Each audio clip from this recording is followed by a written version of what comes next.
what you have. Na mpaka wanapigiana simu wanaongea. Unajua unaweza pata mtu akona sura kama sasa sijui nitatumia gani lakini ni example. Kama na Simba Arati ni example your excellency. Usinifuate hapa nje uanze kusema nao who's funny now. Lakini unapata governor kama Simba Arati. Kwa sababu akona pesa. Si unaona akona kipara.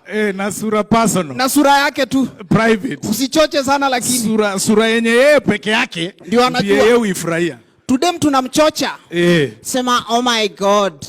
Akinapenda kipara yake. Kwanza avae sharpshooter. Alafu avae suti anakaa sponsor. Your Excellency sota na the same kipara. Mademo atakuwa wanauliza guys sasa nikuulize Mili.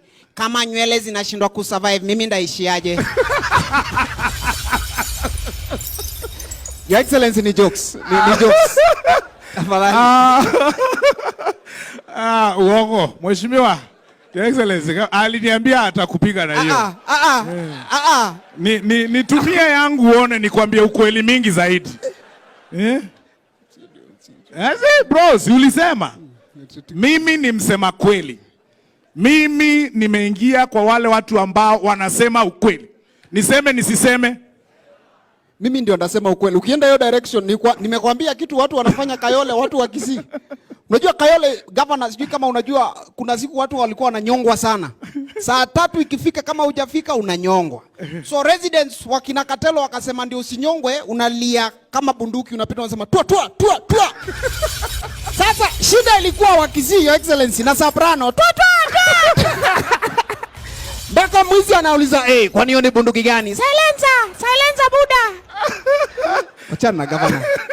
Wachana na governor mdosi. Okay.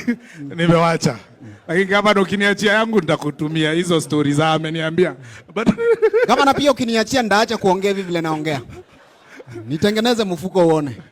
Pia Jago yuko hapa. Wewe governor alisema ati wa Kisii ni wachawi. Hiyo ni story yako. Pia amesema niseme. Sawa. We have a lot of content creators in the house here. Wako wapi? Content creators. Wako wapi? Content